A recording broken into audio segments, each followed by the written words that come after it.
like a test that I fail, so depressed when I can't seem to get out. But something deep inside won't let me quit.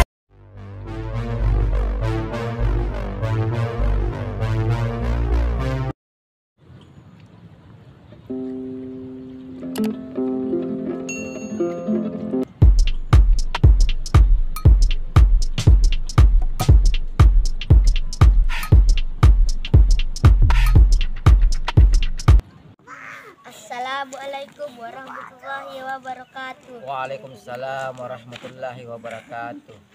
Segala puja dan puji kita panjatkan kepada Allah Subhanahu wa Ta'ala, karena berkat rahmat dan hidayahnya lah kita dapat bersua kembali dalam channel kesayangan kita, dalam acara Anda Bertanya, Dokter Menjawab. Begini pertanyaannya. Ya, bagaimana? Saya pernah membeli handphone curian. Apakah pembelian itu sah atau tidak? Baik. Terima kasih atas pertanyaannya, sahabat yang budiman dimanapun berada. Kali ini kita bersua kembali dalam channel hukum dengan acara kegiatan Anda Bertanya, Dokter Bertanya. Kali ini kita, sebelum saya menjawab pertanyaan pemirsa yang budiman, kali ini saya menyampaikan bahwa sekarang ini kita sudah mengambil gambar atau syuting di atas awan ya. Ini kata presenter saya, di atas awan atau di Pantai Desa Wisata Sadisani. Jadi Puncak Indah Kapuk 1. Nah, sahabat yang budiman, terkait dengan jual beli sebagaimana pertanyaan tadi. Jadi salah satu sahabat budiman menanyakan apakah handphone hasil curian itu yang diperjualbelikan hukumnya sah. Nah, untuk menjawab pertanyaan ini maka kita bisa kembali kepada ketentuan yang diatur dalam KUH Perdata, di mana ketentuan umum itu menyatakan terdapat suatu pasal yang menyatakan tentang keabsahan suatu perjanjian. Jadi ini sebenarnya adalah peristiwa yang sangat klasik, memang sering terjadi di tengah-tengah masyarakat kita, di mana sering si pencuri itu menjual kembali hasil curiannya. Dan bagaimana dalam konteks hukum perdatanya, keabsahannya? Di dalam pasal 1320, maaf ya, ini presenter saya sudah pergi kayaknya nih, sudah pergi bermain, maklumlah anak-anak.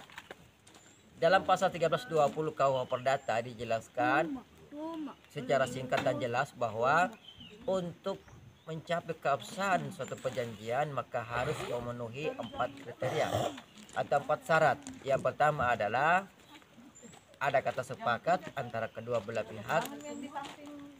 Yang kedua adalah terdapat kecakapan bertindak antara kedua belah pihak. Yang ketiga memiliki hal tertentu. Hal tertentu di sini adalah objek. Jadi objeknya harus jelas ya, dan harus sudah ada ketika perjanjian berlangsung. Yang keempat memiliki kausa yang halal. Nah, inilah 4 syarat utama agar suatu perjanjian itu dapat dinyatakan sah secara hukum, termasuk pula perjanjian jual beli ya, baik itu barang berupa handphone maupun apa saja.